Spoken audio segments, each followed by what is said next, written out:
12ই রবিউল আউয়াল যদি নবীজির জন্ম তারিখ হয় আমার কোনো আপত্তি নাই, জন্ম তারিখ পালন করলেও আমার কোনো আপত্তি নাই। কিন্তু বলেন যদি 12ই রবিউল আউয়াল বিশ্ব মানবতার মুক্তির কাণ্ডারি, বিশ্ব মানবতার মুক্তির দিশারি, যার উপরে কোরআন নাজিল হয়েছে, যাকে কেন্দ্র করে আজকে ঈদে মিলাদুন্নবী জশ্নে জুলুসের নামে আপনারা আয়োজন করেন, যাকে কেন্দ্র করে পাকিস্তান থেকে মৌলবি ভাড়া করে এনে গাড়ির সামনে বসায়া ফুলের মালা দিয়া নাকের ডগা পর্যন্ত ফুলের মালা, তার মাথার মধ্যে রাজকীয় মুকুট, শরীরের মধ্যে রাজকীয় পোশাক দিয়া, পে পু বাঁশি দিয়া নারী পুরুষ একসাথে যে জশ্নে জুলুসের আয়োজন করেন, আর আয়োজন করছেন মিছিলের, গাড়ির মধ্যে বসাইছেন পাকিস্তান থেকে আগত কোনো এক পীরকে, যাকে বাংলাদেশের মানুষ চিনে না, তারে ফুলের মালা দিয়া আপনি ঈদে মিলাদুন্নবী পালন করেন নাকি আপনি ঈদে পাকিস্তান পালন করেন? এটা কি ঈদে মিলাদুন্নবী হয় না ঈদে পাকিস্তান হয়? যেহেতু মৌলবী যারে মালা দিয়া পড়াইছেন, যারে সামনে নিয়ে নিছেন, উনি তো পাকিস্তানের। তাহলে নবীর জন্মদিন মালা পাকিস্তানের মৌলবীর গলায় থাকার কথা? অনেকে মনে রাগ করতেছেন, আমার কথায় যুক্তি না থাকলে আমার ধরেন, ফিসমোরা বান্দা ধরেন, সমস্যা নাই। নবীর জন্মদিন ঈদে মিলাদুন্নবী, তাহলে মৌলবীর গলায় ফুলের মালা যাওয়ার কথা না, নবীর গলায় যাইব। তাহলে যদি এক মৌলবী খালি ফুলের মালা ফানা হইতো, আমরা কি দোষ করছি? আমরা কি কোরআন হাদিস পড়ে মৌলবী হয়েছি না? তা আমরা দিয়ে মালা হয় না?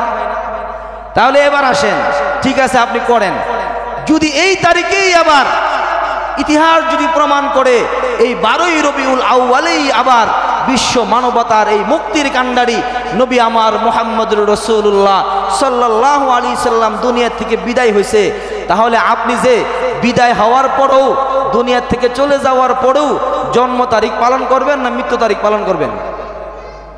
কোনটা করবেন? তো মৃত্যু তারিখ তো জন্ম তারিখের লগে মিলে। তাহলে যেদিন যেই তারিখে বিদায় হইল, এটা কি খুশির তারিখ না বেদনার তারিখ? যে তারিখে আসলো, এটা কি বেদনার তারিখ না খুশির তারিখ?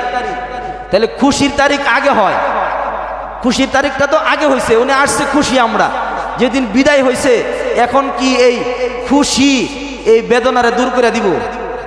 আরে কমবক্ত মুসলমান, ঈদে মিলাদুন্নবী পালন করুক কেমনে?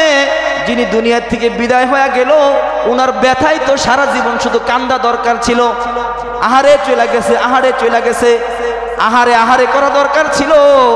আর তুমি এখন সারাদিন জশ্নে জুলুসের মিছিল করে, আমি নিজে জিজ্ঞাসা করে খবর নিছি কর্মীরে, জোহরের নামাজ পড়ার সুযোগ পাইছি না, মনই নাই। নবী আলাইহিস সালাতু ওয়াস সালাম, আপনার আমার নবীর পৃথিবীতে আসার পূর্বেই অনেক নবী রাসূল গত হয়েছেন, কিন্তু সবচেয়ে আনন্দের কথা হইল আমাদের নবীর আগমন হবে পৃথিবীতে, এই সংবাদ 1,24,000 মতান্তরে 2,24,000 পয়গম্বরেরা তাদের উম্মতদেরকে দিয়া গেছেন। সুবহানাল্লাহ। কার সংবাদ দিয়া গেছেন? আমাদের নবীর আগমনের সংবাদ। তাইলে সংবাদ কখন দেওয়া হয়? যখন বেজার হয় তখন, না খুশি হইলে? যেমন আমরা যখন চরমুনার বাৎসরিক মাহফিল সামনে আসে, তো এই বুদিয়ামারা থেকে আমরা লঞ্চ নিয়ে যাই না? এই সংবাদটা বুদিয়ামারা থেকে লঞ্চ নিয়ে চরমুনার উদ্দেশ্যে যাইব, এটা বলার জন্য কি চরমুনার পীর সাহেব এখানে আসে? ওনার যে কর্মী বাহিনী আছে, ওনার যারা ভক্তবৃন্দ আছে, তারা প্রচার করে। আচ্ছা, প্রচার করার উদ্দেশ্য কি সে বেজার না খুশি? খুশি। তো নবীর আগমনে শুধু নবীর উম্মতরাই খুশি না, নবী আগমন পৃথিবীতে করবে, কবে করবে তাও জানে না, কোন সময় করবে তাও জানে না, কোন এলাকায় করবে তাও নির্দিষ্ট করে কেউ জানে না। তারপরেও সকল নবী রাসূলরা মুহাম্মদুর রাসূলুল্লাহ সাল্লাল্লাহু আলাইহি সাল্লামের আগমনের সংবাদ তিনাদের উম্মতদেরকে দিয়া গেছেন।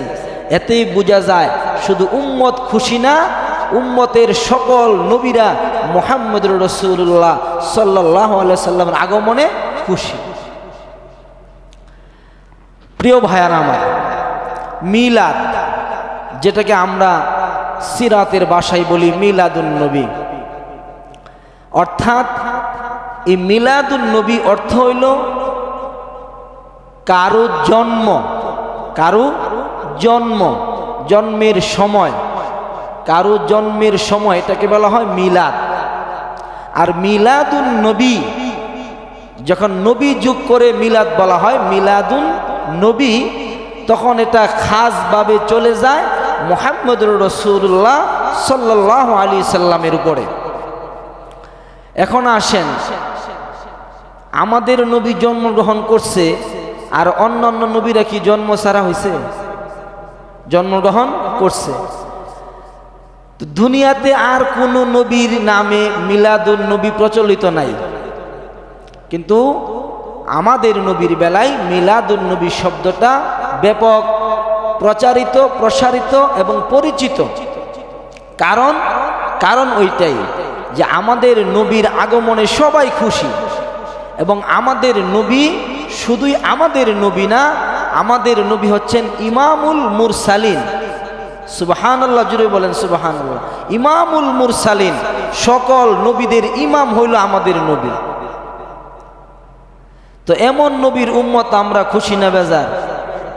আমাদের নবী সকল নবীদের সর্দার, সকল নবীদের খুশি না বেজার? আমরা মহা আনন্দিত, আমরা মহা খুশি। আমাদের নবী শুধু ইমামুল মুরসালিন না, আমাদের নবী শুধু ইমাম সাইয়্যিদুল আম্বিয়া না, শুধু নবীদের সরদারই না, আমাদের নবী খাতামুন নবিয়্যিন। আমাদের নবী হইল সব নবীদের শেষ নবী, সব নবীদের তাহলে শেষ। এরপরে আর যদি কেউ নবী দাবি করে, যদি নিজের নবী বলে যে আমি নবী, তাহলে সে একটা আস্থা আর কররা শব্দ কোন, আর কররা শব্দ কইতে হইব, সে আস্তে একটা কাফের। বলেন আস্তে একটা কি? আমাদের নবীর পরে যদি কেউ নবী দাবি করে তাহলে সে কি? কাফের। সে মারাত্মক কুফরি করছে। সে আল্লাহ তাআলার এত বড় একটা বিধান, নবীর দরওয়াজা বন্ধ, এ দরজাকে সে খুলতে চায়। এজন্য নবী আলাইহিস সালাতু ওয়াস সালামের আগমনে পুরা দুনিয়াবাসী খুশি, পুরা জগৎ খুশি। আমরা যারা আছি বর্তমানে বেঁচে, আমরাও খুশি। আমাদের আগত সন্তান যারা পৃথিবীতে আসবে তারাও খুশি। আমরা চাই এবং এটা আমরা দোয়া করি যেন আমাদের ভবিষ্যৎ প্রজন্ম, আমাদের ভবিষ্যৎ সন্তানেরা যেন আমাদের রাসূলকে চিনি, আমাদের নবীকে চিনি। তাহলে এবার আসুন, আমাদের নবী ঠিক কবে জন্মগ্রহণ করেছে? ইতিহাস তালাশ করলে দেখা যায় 570 খ্রিস্টাব্দের, 570 খ্রিস্টাব্দের অথবা 571 খ্রিস্টাব্দের শুরু থেকে। দেখবেন যে যেমন 2025 চলতেছে, 2024-এর শেষ দিকে যখন আমরা আসছি, তখন আমরা কোনো একটা কাজ করছি বা কোনো একটা কিছু হয়েছে, 2024 শেষ, 2025-এ আইসা আমরা ওই ঘটনারে স্মরণ করি কিভাবে? ওই দিন মাত্র হয়েছে, ওই দিন, মানে এমনভাবে বলি যেন এটা 2025-এই ঘটছে। আসলে ঘটনা 2025-এ না, 2024-এর শেষে, 25-এর শুরু, এমন অবস্থা। নবী করিম সাল্লাল্লাহু আলাইহি সাল্লামের জন্ম 570 খ্রিস্টাব্দের শেষ দিকে, 571 খ্রিস্টাব্দের শুরুর দিকে। নবী করিম সাল্লাল্লাহু আলাইহি সাল্লামের জন্ম তারিখ, নবী করিম সাল্লাল্লাহু আলাইহি সাল্লামের জন্ম তারিখ এটা নির্দিষ্ট করে আজও পর্যন্ত কোনো ইতিহাসবিদরা বলতে পারে নাই। নবীজির জন্ম তারিখ নির্দিষ্ট করে কোনো ইতিহাসবিদ কোথাও বলতে পারে নাই। আমার কাছে সিরাতের সবচেয়ে নির্ভরযোগ্য যে কিতাবটা আমার কাছে রয়েছে সেটা হচ্ছে আর রাহিকুল মাখতুম। আর রাহিকুল মাখতুম সিরাত গ্রন্থের উল্লেখযোগ্য এই কিতাবটা আমার সংগ্রহে রয়েছে। আর রাহিকুল মাখতুমের একটি মজাদার ইতিহাস আছে, যেটা বলার সময় সুযোগ কম, এতটুকুন জেনে রাখেন। আর রাহিকুল মাখতুম 1993 সালে, কত সালে?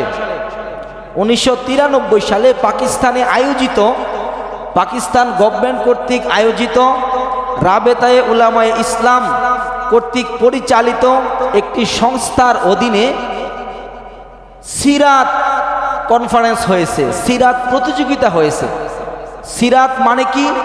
নবী করিম সাল্লাল্লাহু আলাইহি সাল্লামের জীবনী। সিরাত মানে কি বলেন, সবাই বলেন। নবীজির আশ্চর্য, আপনারা নবীর বেলায় আলসেমি করবেন। সিরাত মানে নবী করিম সাল্লাল্লাহু আলাইহি সাল্লামের জীবনী। এই সিরাত নিয়ে পাকিস্তানে 1993 সালে একটি জাতীয় সিরাত প্রতিযোগিতা হয়েছিল। সেখানে বিশ্বের বড় বড় লেখকদেরকে তাদের কলমের খোরদার লেখনীর মাধ্যমে নবী করিম সাল্লাল্লাহু আলাইহি সাল্লামের সিরাত লেখার আহ্বান করা হয়েছে এবং ঘোষণা করা হয়েছে যার লেখাটা নবী করিম সাল্লাল্লাহু আলাইহি সাল্লামের জীবনী, এই সিরাত লেখাটা যারটা বেশি সমাদৃত হবে, সমৃদ্ধ হবে, তথ্যবহুল হবে এবং গ্রহণযোগ্যতার দিক থেকে খুব কাছাকাছি হবে, তাকে মোটা অঙ্কে পুরস্কৃত করা হবে। সেটা ছিল সৌদি আরবের রিয়ালের 1,50,000 রিয়ালের পুরস্কার। সুবহানাল্লাহ বলেন। আমরা তো আমাদের সন্তানদেরকে নবীর বাপের নাম বলতে পারলে চকলেট খাওয়াবো, এটাও তো শিখাই না। সন্তানকে এটাও বলি না, তুমি যদি নবীর বাপের নাম বলতে পারো, নবীর মায়ের নাম বলতে পারো, তো তোমার জন্য একটা চকলেট আছে। করছি আমরা এটা? আমরাও নবীর উম্মত, এটা চিন্তা করেন। আর 1993 সালে 1,50,000 রিয়াল পুরস্কার ঘোষণা করা হয়েছিল নবীজির সিরাতের উপরে। তো ওই প্রতিযোগিতায় 5টা লেখকের 171টা বই জমা করছে। কয়টা? 71টা লেখক বই জমা করছে। সেখানে আরবিতে, উর্দুতে, ইংরেজিতে, ফ্রান্সি ভাষায় বই জমা হয়েছে। সেখান থেকে মাত্র 5টা বই সিলেক্ট হয়েছে, বাকি সবগুলা বাতিল করে দিছে। 5 জনকে তারা সিলেক্ট করছে যে 5টা ভালো হয়েছে। এই 5টা বইয়ের মধ্যে 1 নাম্বার যে বইটা পুরস্কার পেয়েছে সেই বইটা আর রাহিকুল মাখতুম।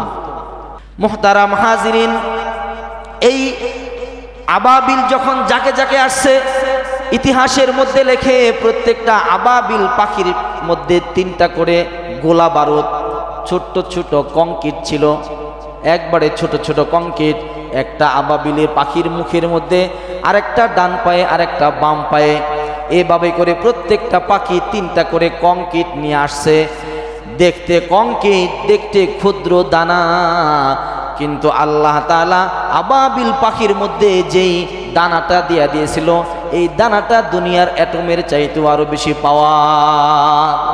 আল্লাহু আকবার। হস্তি বাহিনীর উপরে একটা করে পাথর, একটি করে কংক্রিট আবাবিল ছেড়ে দেয়।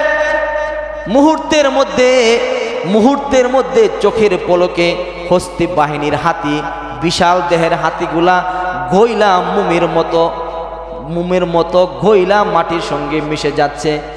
যার উপরে একটা কংক্রিট পড়ে, সাথে সাথে এটা এমনভাবে মিশায় দেয়, একবারে ইতিহাসের মধ্যে লেখে গরু ঘাস খাওয়ার পরে যে সুবা হয়, সুবা, মানুষগুলো এমন সুবা হয়ে যাইতেছে, চোখের পলকে সুবা হয়ে যাইতেছে, কিন্তু কারো কোনো বাঁচার কোনো রাস্তা নাই।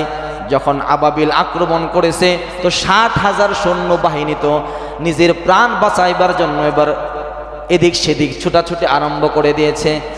মুসলমান বাবারা আমার, আল্লাহ তাআলার মায়ের, আল্লাহ তাআলা যখন কাউরে ধরে তো তারে বাঁচাইবার কেউ থাকে না। আল্লাহর পয়গম্বরের জন্মের আগে আল্লাহ তাআলা ওই হস্তি বাহিনীরে ধরছে। এবার 60,000 সৈন্য বাহিনী পালাইবার জন্য এদিক সেদিক ছুটাছুটি করতেছে। বলে যে ইতিহাসের মধ্যে লেখে সৈন্য একজনের পায়ের তলে আরেকজন পয়রা এমন অনেক মানুষ নিহত হইতেছে। যে কংক্রিট, আবাবিলের কংক্রিটে মানুষ কিছু মরছে আর কিছু মানুষ পায়ের নিচে পয়রা মরতেছে, কিন্তু আল্লাহ তাআলা ওই হস্তি বাহিনীর প্রধান আব্রাহাকে কংক্রিট দিয়ে আঘাত দেয় নাই।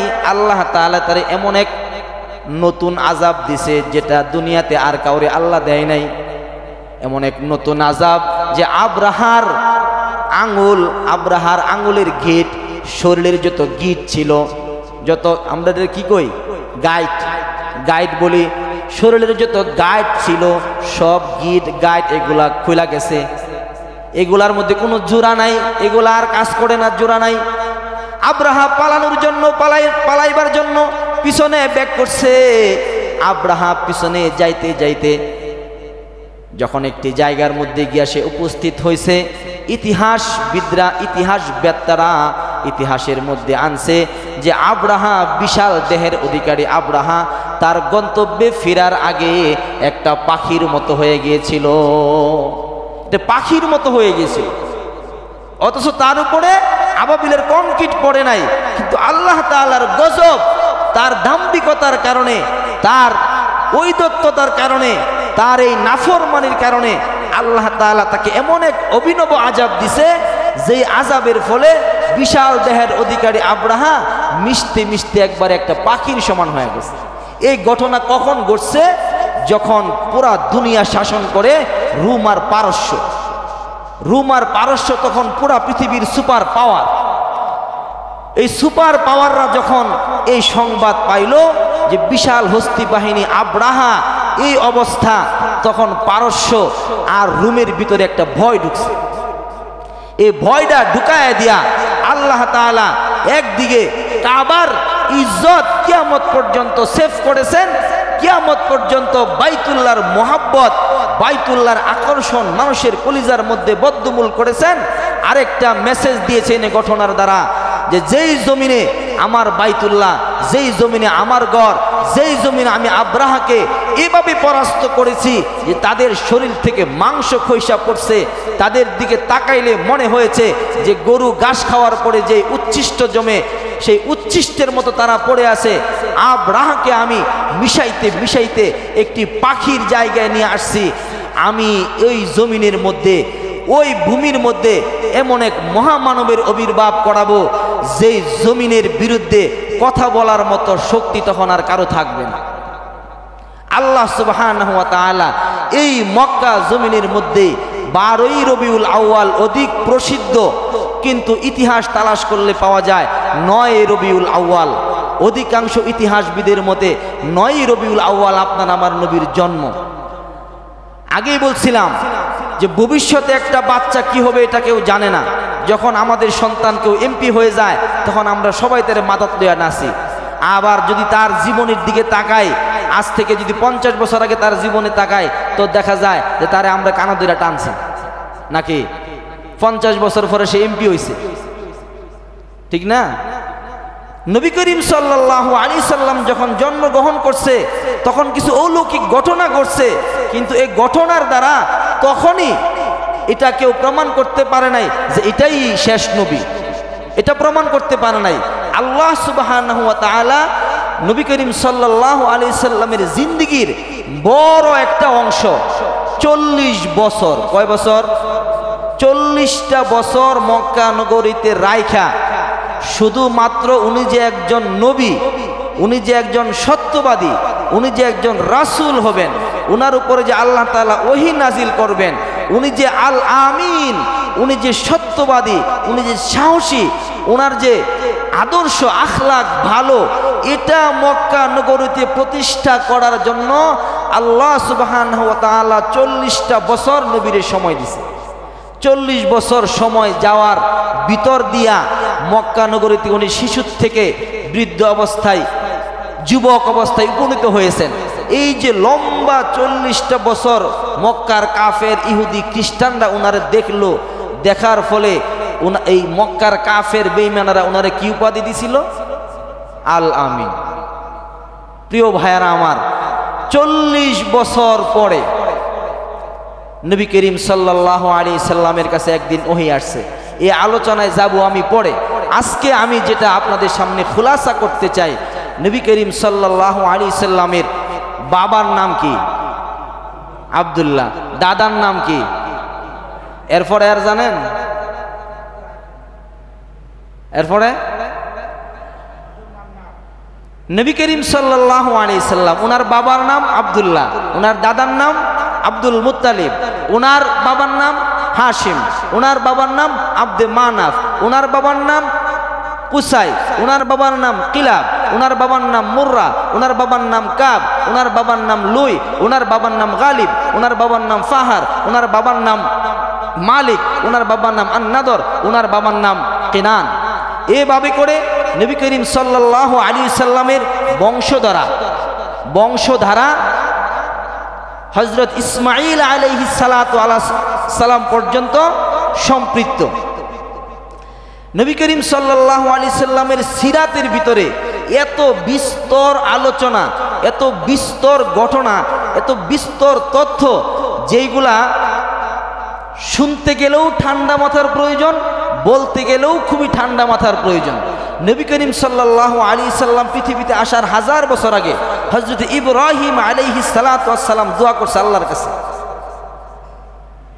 وَإِذْ يَرْفَعُ إِبْرَاهِيمُ الْقَوَاعِدَ مِنَ الْبَيْتِ وَإِسْمَاعِيلُ رَبَّنَا تَقَبَّلْ مِنَّا إِنَّكَ أَنْتَ السَّمِيعُ الْعَلِيمُ رَبَّنَا وَاجْعَلْنَا مُسْلِمَيْنِ لَكَ وَمِنْ ذُرِّيَّتِنَا أُمَّةً مُسْلِمَةً لَكَ وَأَرِنَا مَنَاسِكَنَا وَتُبْ عَلَيْنَا إِنَّكَ أَنْتَ التَّوَّابُ الرَّحِيمُ رَبَّنَا وَابْعَثْ فِيهِمْ رَسُولًا مِّنْهُمْ يَتْلُو عَلَيْهِمْ آيَاتِكَ وَيُعَلِّمُهُمُ الْكِتَابَ وَالْحِكْمَةَ وَيُزَكِّيهِمْ। আপনার আমার মুসলিম মিল্লাতের পিতা ইব্রাহিম আলাইহিস সালাতু ওয়াস সালাম আল্লাহ তাআলার কাছে দোয়া করে, আল্লাহ আমারে কবুল করেন, আমার সন্তান ইসমাইলকে কবুল করেন, আমার সন্তান মুসলিম মিল্লাতকে আপনি কবুল করেন, এবং আমার পরে আমার সন্তানকে আপনি নবুয়ত দান করেন, আমার সন্তানের বংশ থেকে আপনি এমন একজন রসুল প্রেরণ করবেন যাকে আপনি আয়াত দিবেন, যাকে আপনি আপনার নিদর্শন দিবেন, আর উনি আপনার নিদর্শন, আপনার দেওয়া আয়াতের মাধ্যমে উনি আমার সন্তানদেরকে হিকমা শিক্ষা দিবে, আমার সন্তানদেরকে প্রজ্ঞা শিক্ষা দিবে, আমার সন্তানদেরকে আয়াত পড়া পড়া শোনাবে, আমার সন্তানদেরকে ওই রাসূল তাসকিয়া করবে, তাদেরকে আত্মশুদ্ধি করবে। ভবিষ্যৎ প্রজন্মের জন্য দোয়া করছেন ইব্রাহিম, ভবিষ্যৎ প্রজন্মের জন্য একজন নবীর জন্য দোয়া করছেন ইব্রাহিম আলাইহিস সালাম। এই ইব্রাহিম আলাইহিস সালাতু ওয়াস সালামের দোয়া কবুল করে আল্লাহ তাআলা হযরতে ইব্রাহিমের দোয়ার বরকতে ইসমাইলের বংশে আপনার আমার নবীকে 571 খ্রিস্টাব্দের 9 রবিউল আউয়াল অথবা 8 রবিউল আউয়াল অথবা 12 রবিউল আউয়াল দুনিয়াতে প্রেরণ করেছেন। চিল্লায় বলেন সুবহানাল্লাহ। 40 বছর পরে ওনার উপরে নবুয়ত হয়েছে, তখন মানুষ বুঝছে যে উনি নবী। যখন ওনার নবী প্রচার হয়েছে তখন মানুষ ওনার জন্ম তারিখ খোঁজা আরম্ভ করছে যে এটা তো নবী, তাহলে উনি কত বছর আগে জন্মগ্রহণ করছে। ইতিহাসবিদরা যখন ওনার জন্ম তারিখ খোঁজা আরম্ভ করছে তো 40 বছর আগের তথ্য সঠিক হয়। তো 40 বছর আগে একটা লোকের জন্ম তারিখ বলতে গেলে সঠিক বলা সহজ না কঠিন? তো কঠিন হয়ে পড়ছে। কেউ বলতেছে 8 তারিখ, কেউ 9 তারিখ, কেউ 11 তারিখ, কেউ 12 তারিখ। নবী করিম সাল্লাল্লাহু আলাইহি সাল্লামের এখন বুঝে থাকলে বলেন 40 বছর পর যদি নবী হওয়ার পর যদি ওনার জন্ম তারিখ খুঁজতে গিয়া সঠিক তথ্যটা পাওয়া সহজ না কঠিন? 40 বছর আগে একটা লোক জন্মগ্রহণ করছে, কি বারে করছে, ও কোন তারিখে করছে? তো দেখা গেছে তারিখ মিললে বার মিলে না, বার মিললে তারিখ মিলে না। এমন হয় না? এমন হওয়াটাই স্বাভাবিক। নবী করিম সাল্লাল্লাহু আলাইহি সাল্লাম সোমবারে জন্মগ্রহণ করছেন। এই জন্য নবী করিম সাল্লাল্লাহু আলাইহি সাল্লামের সারা জীবনের অভ্যাস ছিল সোমবারে উনি রোজা রাখতেন। নাকি সোমবারে জিলাপি খাইতেন? সোমবারে রোজা রাখতেন। যখন 40 বছর পরে যখন ওনার জন্ম তারিখ খুঁজতে গিয়ে ইতিহাসবিদরা কয়েকটা জন্ম তারিখ ইতিহাসের পাতায় ছাপায় দিছে। কেন এমনটা হইল? ওই যে বললাম 40 বছর আগে থেকে ও জানে না যে উনি 40 বছর পরে নবুয়ত লাভ করবে, ওনার উপরে কোরআন নাজিল হবে, ওনার কাছে জিবরাইল আমিন আসবে, এটা তো 40 বছর জানা ছিল না। যদিও ধারণা করছে মানুষ। যেমন যখন নবী করিম সাল্লাল্লাহু আলাইহি সাল্লাম জন্মগ্রহণ করছে, নবীজির দাতা আব্দুল মুত্তালিবকে নবীজির মা হযরতে আমেনা রাদিয়াল্লাহু তাআলা আনহা সংবাদ পাঠাইছে, যাও আমার তো সন্তান হয়েছে কিন্তু আমার সন্তানের বাবা নাই, আমার সন্তানের বাবা নাই, যাও আমার সন্তান হয়েছে, সংবাদটা তার দাদার কাছে লয়ে যাও। একজন সংবাদদাতা দৌড়ায় গেছে, গিয়া দেখে বাইতুল্লাহর পাশে নবীজির দাদা ধ্যান করতেছেন, আকাশের দিকে তাকায় রইছেন, তাসবিহ তাহলিল আদায় করতেছেন। গিয়া সংবাদ দিছে, খুশির সংবাদ, আপনার নাতি হয়েছে, আপনার নাতি। নবীজির দাদা আব্দুল মুত্তালিব দৌড়ায় গেছে, গিয়া নাতিরে কুলের মধ্যে নিছে, কুলের মধ্যে লইয়া চুমা দিয়া সোজা লইয়া গেছে বাইতুল্লাহর কাছে। এমন সুন্দর নাতি, এমন সুন্দর ফুটফুটে সন্তান দেখা আব্দুল মুত্তালিবের কোনো হুঁশ নাই। কুলে কইরা, পাতার কুলে কইরা দৌড়ায় লইয়া গেছে বাইতুল্লাহর পাশে। বাইতুল্লাহ তখন তোয়াফ করতেছে হাজিরা, বাইতুল্লাহ তোয়াফ করতেছে। সবাই তোয়াফ বাদ দিয়া আব্দুল মুত্তালিবের কুলের শিশুর দিকে তাকায় রয়েছে। এত সুন্দর শিশু, এত সুন্দর বাচ্চা দুনিয়াতে কে জন্ম দিল? তোয়াফকারী লোকেরা হঠাৎ করে সবাই জবান খুলে বলতে আরম্ভ করেছে, হাদা উলিদা নাবিয়ুনা, হাদা উলিদা নাবিয়ুনা। এই দেখো দেখো, এই উম্মতের নবীর জন্ম হয়েছে। মানুষের মধ্যে এমন কৌতূহল আরম্ভ হয়ে গেছে, এত সুন্দর বাচ্চা, এত সুন্দর ফুটফুটে সন্তান। আব্দুল মুত্তালিব খুশি হয়ে গেছে। আব্দুল মুত্তালিব সন্তানের যে নামটা রাখছে, এই নাম তার আগে পৃথিবীতে আর ইতিহাসে পাওয়া যায় না। এই নামটা রাখছে আব্দুল মুত্তালিব নিজে, মুহাম্মদ। সুবহানাল্লাহ। আল্লাহ তাআলা কুরআনুল কারীমের মধ্যে সূরা নাজিল করেছেন, যে সূরার নাম রেখেছেন মুহাম্মদ। আল্লাহ তাআলা কুরআনুল কারীমের আয়াতের মধ্যেও যে শব্দ নবীজির জন্য ব্যবহার করেছেন, সে শব্দটা মুহাম্মদ।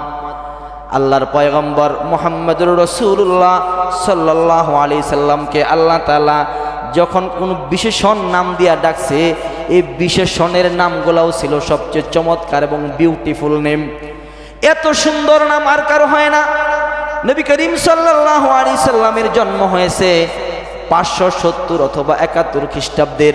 কয় তারিখ নির্দিষ্ট আছে? তারিখ নির্দিষ্ট আছে, বুঝছেন না কথা? তারিখ নির্দিষ্ট নাই। 12ই রবিউল আউয়াল নির্দিষ্ট না, 9ই রবিউল আউয়াল নির্দিষ্ট না, 8ই রবিউল আউয়াল নির্দিষ্ট না। তবে অধিকাংশের মতামতের ভিত্তিতে ব্যাপক প্রচারিত 12ই রবিউল আউয়াল কিন্তু নির্দিষ্ট না। এই দিনেই যে উনি পৃথিবীতে আগমন করেছেন এটা নির্দিষ্ট নয়, অধিকাংশের মতামত। কিন্তু মনে রাখতে হবে, আগামীকালকে বড় গেট করে মাইকিং করে মিছিলের আহ্বান করা হচ্ছে ঈদে মিলাদুন নবী, জশ্নে জুলুস। নবীজির সিরাত, সিরাত পড়লে পরে দেখা যায় দুইটা শব্দ, মিলাদুন নবী আরেকটা সিরাতুন নবী। মিলাদুন নবীর আলোচনাও 1450 বছর যাবৎ হইতেছে, সিরাতুন নবীর আলোচনাও হইতেছে, কিয়ামত পর্যন্ত হবে। কিন্তু আমাদের ভিতরে একদল মুসলমান মিলাদুন নবীর আগে নিজেরা একটা শব্দ বাড়াইছে, তার নাম হলো ঈদ। এই জন্য এখন মিলায় বলে ঈদে মিলাদুন নবী। অথচ ইতিহাসের পাতায়, সিরাতের কোনো গ্রন্থে, সিরাতের কোনো পাঠ্যের মধ্যে মিলাদুন নবীর আগে ঈদ শব্দ পাওয়া যায় না। নবী করিম সাল্লাল্লাহু আলাইহি সাল্লামের আগমনে আমি আলোচনার শুরুতেই বলেছি, আমরা খুশি না, তামাম দুনিয়া খুশি। শুধু তামাম দুনিয়া খুশি না, তামাম দুনিয়ার যত উম্মত ছিল সমস্ত উম্মতের সকল নবীরা পর্যন্ত খুশি। শুধু খুশি না, ইতিহাসের মধ্যে পাওয়া যায় কখনো কখনো কোন নবীরা আল্লাহর কাছে আরজি করে বলতেন, আল্লাহ যদি নবী না বানায়া শেষ নবীর, আখিরি নবীর উম্মত বানাইতা কতই না ভালো হইতো। আমার প্রাণের ভাইয়েরা, 12ই রবিউল আউয়াল যদিও নবীর জন্মদিন হয়, মনে রাখেন, খুব ভালো করে মনে রাখেন, 12ই রবিউল আউয়াল যদিও নবীর জন্মদিন ধরা হয়, কিন্তু ইতিহাসের মধ্যে কোনো কিলোকাল নাই, কোনো মতভেদ নাই। আবার 12ই রবিউল আউয়াল দুনিয়ার জমিন থেকে নবীজি বিদায় হয়েছে। আচ্ছা, এখন আল্লাহ বলেন, এক শুক্রবারে 30 তারিখ শুক্রবার আপনার জন্ম, আপনি দেশের প্রেসিডেন্ট, সবাই আপনার জন্মদিবস পালন করে, কেক কাটে, খায়, আনন্দ ফুর্তি করে। আপনার জন্ম তারিখ 30 তারিখ শুক্রবার আপনার জন্ম। আপনি 50 বছর পরে যেদিন মারা গেলেন সেদিনও 30 তারিখ শুক্রবার। সেদিন কি যার জন্ম তারিখ পালন করা হবে তার মৃত্যু তারিখ কি বাদ দিন যাইব না? এটা পালন করুন লাগবো। জন্ম তারিখ যদি পালন করেন তাহলে মৃত্যু তারিখ একবার করুনের কাম না। এখন তো আমরা ম্যারেজ ডেও পালন করে। আমার তো মনে হয় আগামী কিছুদিন পরে মুসলমানি দিবসও পালন করব। যে অবস্থা আমাদের আরম্ভ হয়েছে যে মুসলমানি দিবসও বার হইব। আর তো কোনো ফায় না, কি করব? দিবস তো বানাইতে হইব। এই জন্য বার্থডে, জন্ম তারিখ, এখন বার্থডে শেষ হলে তো আর নাই, করায় মুসলমানি। এই মুসলমানের উসিলা দিয়ে ব্যাপক খাওয়া দাওয়ার আয়োজন, এরপরে তার কোনো অনুষ্ঠান পায় না। আমার মনে হয় যে সামনের দিনে এটাও আইব যে মুসলমানি দিবস, আপনারা দাওয়াত দিয়ে যায়, আমাকে বাসা যায়। আমরা দিবসের দিকে দৌড়াইতেছি। এই দৌড়ানিওয়ালাদের ভিতর থেকে একটা দল মিলাদুন নবীর আগে ঈদ শব্দ যোগ কইরা 12ই রবিউল আউয়ালকে নির্দিষ্ট কইরা নবীর জন্ম তারিখ পালন করে, মারহাবা করেন। কিন্তু বলেন 12ই রবিউল আউয়াল যদি নবীজির জন্ম তারিখ হয় আমার কোনো আপত্তি নাই, জন্ম তারিখ পালন করলেও আমার কোনো আপত্তি নাই। কিন্তু বলেন যদি 12ই রবিউল আউয়াল বিশ্ব মানবতার মুক্তির কাণ্ডারি, বিশ্ব মানবতার মুক্তির দিশারি, যার উপরে কোরআন নাজিল হয়েছে, যাকে কেন্দ্র করে আজকে ঈদে মিলাদুন নবী জশ্নে জুলুসের নামে আপনারা আয়োজন করেন, যাকে কেন্দ্র করে পাকিস্তান থেকে মৌলবি ভাড়া করে এনে গাড়ির সামনে বসায়া ফুলের মালা দিয়া, নাকের ডগা পর্যন্ত ফুলের মালা, তার মাথার মধ্যে রাজকীয় মুকুট, শরীরের মধ্যে রাজকীয় পোশাক দিয়া, পু বাঁশি দিয়া নারী পুরুষ একসাথে যে জশ্নে জুলুসের আয়োজন করেন, আর আয়োজন করছেন মিছিলের, গাড়ির মধ্যে বসাইছেন পাকিস্তান থেকে আগত কোনো এক পীরকে, যাকে বাংলাদেশের মানুষ চিনে না, তারে ফুলের মালা দিয়া আপনি ঈদে মিলাদুন নবী পালন করেন নাকি আপনি ঈদে পাকিস্তান পালন করেন? এটা কি ঈদে মিলাদুন নবী হয় না ঈদে পাকিস্তান হয়? যেহেতু মৌলবী যারে মালা দিয়া পড়াইছেন, যারে সামনে নিয়ে আনিছেন, উনি তো পাকিস্তানের। তাহলে নবীর জন্মদিন মালা পাকিস্তানের মৌলবীর গলায় থাকার কথা? অনেকে মনে রাগ করতেছেন। আমার কথায় যুক্তি না থাকলে আমার ধরেন, ফিসমোরা বান্দা ধরেন, সমস্যা নাই। নবীর জন্মদিন ঈদে মিলাদুন নবী, তাহলে মৌলবীর গলায় ফুলের মালা যাওয়ার কথা না, নবীর গলায় যাইব। তাহলে যদি এক মৌলবী খালি ফুলের মালা ফানা হয়তো, আমরা কি দোষ করছি? আমরা কি কোরআন হাদিস পড়ে মৌলবী হয়েছি না? তা আমরা দিয়ে মালা হয় না? তাহলে এবার আসেন, ঠিক আছে আপনি করেন।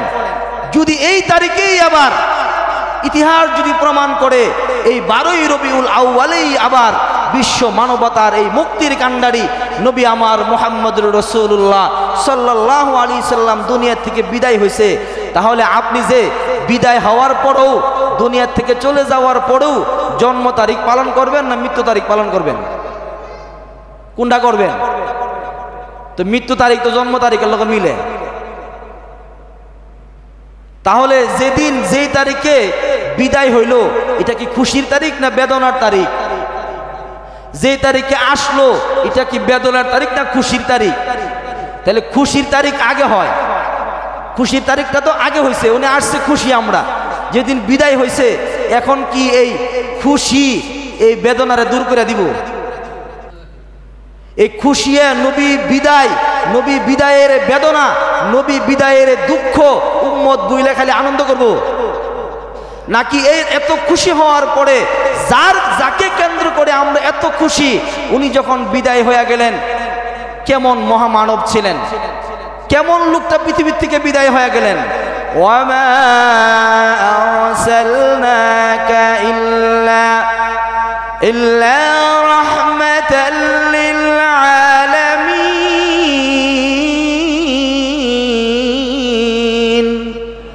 এমন এক মহামানব পৃথিবীর থেকে বিদায় হয়ে গেছেন, যাকে স্বয়ং আসমানের মালিক রহমাতাল লিল আলামিন বলে ঘোষণা দিয়েছেন। আরে যেই দিন উনি জন্মগ্রহণ করেছেন ওই দিন তো দুনিয়ার মানুষ জানতো না। 40 বছর পরে দুনিয়ার মানুষ জানছে যে উনি নবী, উনি রাসূল।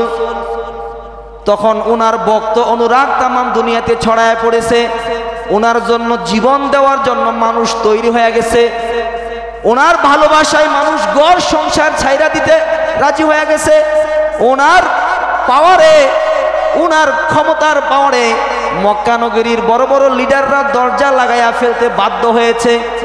এমন একজন মহামানব, এমন একজন মহাপরাক্রমশালী, এমন একজন শক্তিধর মুহাম্মদুর রাসূলুল্লাহ, এমন একজন আখলাকের মানুষ, এমন সুন্দর চেহারার মানুষ, এমন সুন্দর গঠনের মানুষ, এমন আখলাকের মানুষ, এমন বংশ গৌরবের মানুষ, এমন মায়ের সন্তান, এমন বাবার সন্তান, এমন আধ্যাত্মিক সম্রাট, এমন কিতাব লাভ করেছে যেই কিতাব দুনিয়াতে আসার পরে পিছনের সব কিতাবকে মানসুখ করে দিছে, বাতিল করে দিছে। এমন শরীয়ত লাভ করেছে যে শরীয়ত পৃথিবীতে আসার ফলে পৃথিবীর পিছনের সব শরীয়ত বন্ধ হয়ে গেছে। এমন একজন পৃথিবীতে আসছে যিনি আসার পরে পৃথিবীতে সকল নবী আসার দরওয়াজা বন্ধ হয়ে গেছে। এমন একজন নবী যখন পৃথিবীতে আসছে তখন আমরা খুশি। এবার বলো, যদি খুশি হও তাহলে এমন লোক বিদায়ে বুঝি ব্যথা পাওয়া লাগবে না? যে লোক আসার দ্বারা মানুষ খুশি হয়, এই লোক চলে গেলে মানুষ কষ্ট পায়। প্রবাসী যারা আছেন, যখন আপনারা আসেন তখন যে আমরা কত খুশি হই, দৌড়ায় এয়ারপোর্ট যাই, আনতে 5 ঘন্টা পরে আপনি ল্যান্ড করছেন, কোনো খারাপ লাগে না, ঠিক না? খারাপ লাগে? বিমান দেরি হয়েছে, ভালোই লাগে, আসুক। যেদিন আপনি বিদায় হয়ে চলে যান সেদিন এয়ারপোর্ট 2 মিনিটও ভালো লাগে না। তার মানে যখন আপনি আসছেন সবাই খুশি, যখন আপনি চলে গেছেন তখন 2 মিনিটের জন্য এয়ারপোর্ট ভালো লাগে না। আরে কমবক্ত মুসলমান ঈদে মিলাদুন নবী পালন করুক কেমনে? যিনি দুনিয়া থেকে বিদায় হয়ে গেল ওনার ব্যথাই তো সারা জীবন শুধু কান্দা দরকার ছিল। আহারে চলে গেছে, আহারে চলে গেছে, আহারে আহারে করা দরকার ছিল। আর তুমি এখন সারাদিন জশ্নে জুলুসের মিছিল করে। আমি নিজে জিজ্ঞাসা করে খবর নিছি কর্মীরে, জোহরের নামাজ পড়ার সুযোগ পাইছি না, মনই নাই। আসরের সময় মনই নাই। আসরের নামাজের পরে তাবারক বিতরণ, তাবারক লয়ে তো মারামারি, তখন নামাজ তো দূরের কথা, কখনো কখনো কর্মী হসপিটালে ভর্তি। আমি খবর নিছি, আমি জিজ্ঞেস করছি, ভাই করতে আইছেন? জশ্নে জুলুসের মিছিল করছি।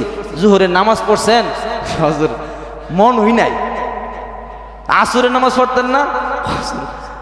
এটাও তো কইতারি না, কইতে গেছে আসরের পরে তাবারক লইয়া হুজুর ইমন ঠেলা ঠেলি লাগছে, কোন মতে 1 ফুটলা লইয়া আইতাম গিয়া, মনে করেন যে দেখেন না এই যেন লাগছে কোনি একটার লাল হয়ে গেছে। আমি জিজ্ঞেস করছি, বলবেন যে গপ কয় না, আমি জিজ্ঞেস করছি।